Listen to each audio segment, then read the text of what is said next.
What's going on, Sales Dev Squad? Thank you guys for tuning in to another episode of the Sales Dev Squad podcast. In this video, we'll be covering 5 tips for video prospecting. Stay tuned.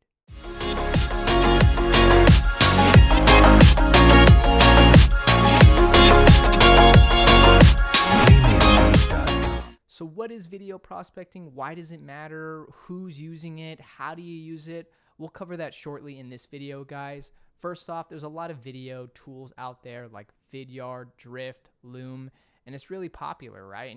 And we need to honestly ask ourselves, like, why is it so popular? And so if we really stop and think, right, a lot of the content that we consume as consumers on social media is video, right? Instagram, Facebook, Twitter, YouTube, you name it. And so if you can create something that your prospects are already consuming, that's easy to consume, that they want to consume, it's going to help you stand out amongst other salespeople and other SDRs that aren't doing video. And so the first tip here is be vulnerable and just try it, right? There's so many SDRs out there that have said, oh, I've tried it, it doesn't work, or it doesn't work on my industry. And to be quite honest with you, I challenge you to try it or try it again, right?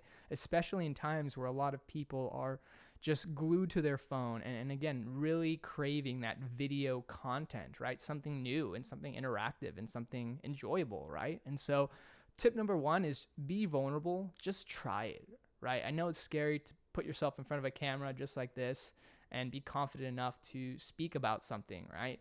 But the first step and first hurdle really about video prospecting is just getting yourself to do it and feel comfortable and being okay with maybe it not working out or maybe it taking 1 or 2 takes, right? And so hopefully this was helpful. Tip number 1, be vulnerable and just try it. Tip number 2, make it fun. It doesn't have to be all serious, right? That's probably why you have decided to try this, because you want to be different and you want to make it fun. And so some of the best videos that I've done, that I've received, are really fun, super casual. It's not all business. It's not all strictly professional. It's about just making something fun that, again, your prospects are already consuming on a daily basis. Tip number 3, provide value, right? And so this isn't just a video of you walking up, talking about yourself, and that's about it, right? You want to make sure that you're always leaving a selling impression with every encounter that you do with your prospects. And so there's a couple of different ways you can go about this. You can do screen shares. You can mention to your prospect the conversations that you've been having with other prospects in similar boats and similar industries. And so one thing that I wanted to stress is that you are providing value to your prospect, and it's not just a video of you saying hi and hello, and it doesn't have to be super transparent. It doesn't have to be super discreet. Get creative with it and just think of interesting ways that you can share with your prospect maybe some similar challenges that you have had with another prospect in a similar industry, or whatever the case may be. Try to really paint a picture, tell a story, and see how that works. And tip number 4, make it brief, right? A lot of videos that I've sent out or that I worked on initially, they were long. They were probably like 60 to 90 seconds long. And I know what you're thinking, that's really not that long.